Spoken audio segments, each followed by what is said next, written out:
డబ్బు, అనారోగ్యం, ఉద్యోగం, వ్యాపారం, అప్పులతో బాధపడుతున్నారా? మీకోసమే launch your future program. Hello నమస్తే, వెల్కమ్ టు సుమన్ టీవీ. ప్రస్తుతం మనతో పాటు అడ్వకేట్ మాలతి గారు ఉన్నారు. వీరితో ఈరోజు కొన్ని విషయాల గురించి మనం చర్చిద్దాం. హలో అండి, నమస్తే మాలతి గారు. నమస్తే అండి. How you? I'm good. How are you? So ఇప్పుడు చూస్తున్నాం, అందరికీ ట్రోల్ అవుతున్న విషయం ఐబొమ్మ రవి అరెస్ట్ అని చెప్పేసి అంత ఆర్గనైజేషన్ అంతా క్లోజ్ అవుతుంది, ఇంక మీదట ఏమి ఉండదు అని. So how is the like case update ఏంటి? అంటే లైక్ అందులో పనిష్మెంట్స్ ఎలా ఉంటాయి, లేదంటే ఏం జరుగుతుంది అసలు? Before starting this I want to say one thing. ఏంటంటే iBomma Ravi is a hero for middle class people.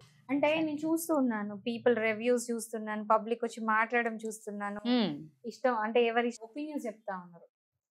IBomma Ravi is for sure villain to Tollywood.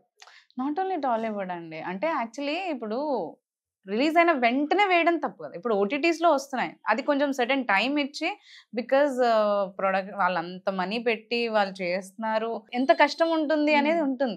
అంటే రీసెంట్గా నేను పబ్లిక్ ఒపీనియన్ చూసినప్పుడు, మీరు నమ్ముతారో నమ్మరో, హోల్ మిడిల్ క్లాస్ ఈ సపోర్టింగ్ ఐబొమ్మ రవి. తెలుసా వై అంటే? ఇక్కడ చూస్తే ఏంటంటే, నాట్ జస్ట్ లైక్ అడ్వకేట్, నేను ఒక నార్మల్ పబ్లిక్ లాగా అనుకోండి, నేను విన్నవి చెప్తున్నాను, నా ఒపీనియన్ కాదు ఇది. డెఫినెట్గా I'm just I heard and I'm saying.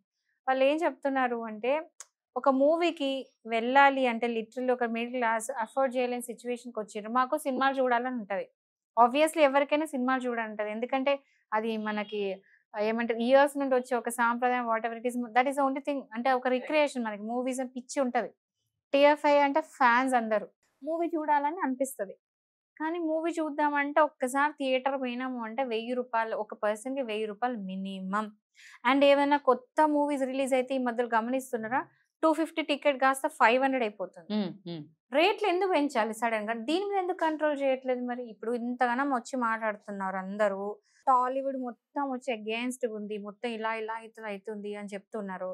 మరి ఇలాంటప్పుడు ఎందుకు మాట్లాడట్లేదు? టికెట్ల రేట్లు పెంచినప్పుడు ఎందుకు మాట్లాడతలేరు? మొన్న రీసెంట్గా పెద్ద సెలబ్రిటీ మూవీ రిలీజ్ కాగానే 250 ticket 500 అమ్మారండి.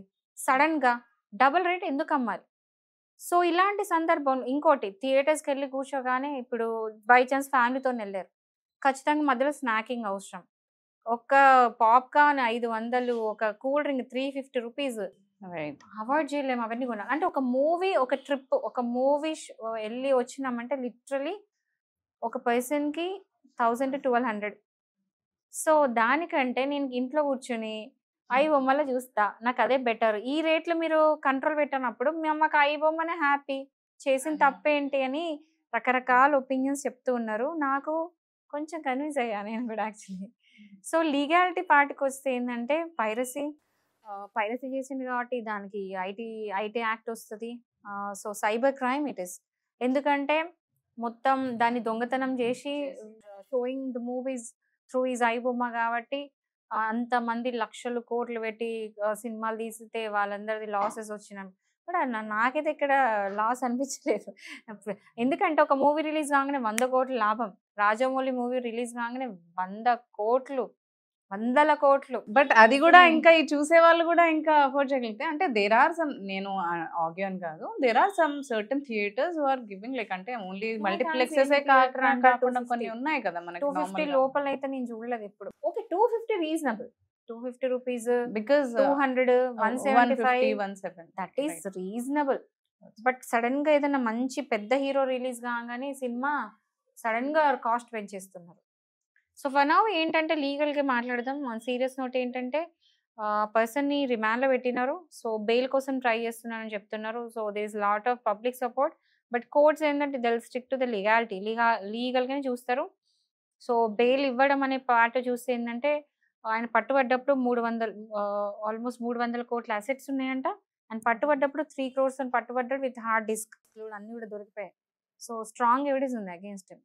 And also obviously TFI's against him. So piracy ఇదంతా కూడా క్లియర్ ఎవిడెన్స్ అనేది ప్రాపర్గా ఉంది. సో బెయిల్ అనేది ఖచ్చితంగా దొరికే ఛాన్సెస్ చాలా తక్కువ. ఎందుకంటే out of this he earned about 300 crores of assets. So ఇదంతా కూడా ఎట్లా స్టార్ట్ అయింది అంటే, మీరు స్టోరీ వినే ఉంటారు, డివోర్స్ తీసుకోవడానికి వచ్చి పట్టుబడ్డాడని చెప్పి. So I don't know how far it is true. But ఆయన ఇచ్చే స్టేట్మెంట్స్ ఏంటంటే, ఆయన అంటే ఎందుకు ఇలా అంత చేయాల్సి వచ్చిందంటే, ఆయన ఇచ్చిన స్టేట్మెంట్ ఏంటంటే, నా వైఫ్ నుంచి నాకు టార్చర్, డబ్బులు సంపాదించట్లేదు అని ఎప్పుడు ఎత్తి పొడిచి మాటలు భరించలేక నేను ఎలాగైనా డబ్బులు సంపాదించాలి అని చెప్పి నేను ఇది ఎంచుకొని దీని త్రూ ఇంత సంపాదించుకున్నా. బట్ ఇంత సంపాదించుకున్నంత కూడా నా వైఫ్ మళ్ళీ నా దగ్గర తిరిగైతే రాలేదని చెప్పేసి నేను వేరే కంట్రీకి వెళ్ళాల్సి వచ్చింది. సో బేసికల్ అక్కడ నుంచి ఫ్రాన్స్ నుంచి రావడం జరిగింది, ఇక్కడ రాగానే పట్టుకోవడం జరిగింది. సో మనం చూడాలి అంటే they 2 things, conflict of opinions. ఎట్లా అంటే సగం అంటే పబ్లిక్ అంతా నథింగ్ రాంగ్ ఇవన్నీ కన్సిడర్, ఇప్పుడు మీరు అన్నట్టు అవన్నీ But కన్సిడరేషన్ తీసుకోరు కదా కోర్టు కోర్టు. ఖచ్చితంగా పబ్లిక్ ఒపీనియన్ ని చాలా rarest of very very rare cases లో కన్సిడర్ చేస్తుంది. ఏంటంటే అల్టిమేట్లీ జ్యుడిషియరీ ఉన్నది ఎందుకంటే జస్టిస్ కాపాడడానికి, ఓకే, ట్రూత్ అండ్ జస్టిస్ ని కాపాడడానికి ఉంది. సో ఇక్కడ చేసిన తప్పు లీగల్గా ఏంటంటే ఇన్ని యాక్ట్స్లో సెక్షన్స్ బట్టి అయితే సైబర్ క్రైమ్ అది. సో సైబర్ క్రైమ్ చేసినట్టు ఎవిడెన్స్ కూడా హార్డ్ డిస్క్తో పాటు దొరికిండు కాబట్టి, స్ట్రాంగ్ ఎవిడెన్స్ ఉంది కాబట్టి కోర్ట్ క్లియర్లీ పర్ఫెక్ట్లీ ఎవిడెన్స్ మాత్రమే చూస్తుంది. ఎట్టి పరిస్థితుల్లో పబ్లిక్ ఒపీనియన్ అని చూడద్దు. బెయిల్ అయితే ఖచ్చితంగా రిజెక్ట్ అవుతుంది అన్న డౌట్ లేదు. అండ్ ఎలాంటి శిక్ష పడుతుంది అనేది చూడాలి. ఆల్మోస్ట్ 3 to 7 years పడే అవకాశం ఉంది. ఎందుకంటే ఇది మనీ లాండరింగ్ కూడా ఉంది ఇందులో, మనీ లాండరింగ్ కేసు కూడా ఉంది కాబట్టి along with cyber crime, along with fraud, దాంతో పాటు మనీ లాండరింగ్ కేసెస్ కూడా ఫైల్ అయినాయి కాబట్టి there is no chance of. Usually ఇలాంటి కేసెస్ లో లైక్ ఎలాంటి శిక్షలు వేయడం జరుగుతుంది? జైలు శిక్ష అండి 3 to 7 years దాకా పడే అవకాశం ఉంది. ఈ కేసెస్ బట్టి అయితే 3 to 7 years పడే అవకాశం అయితే 100% ఉంది. డిపెండ్స్ ఆన్ ద ఎవిడెన్స్ అంతా. రైట్. యా, థ్యాంక్ యూ అండి, thanks for the update. Thank you so much.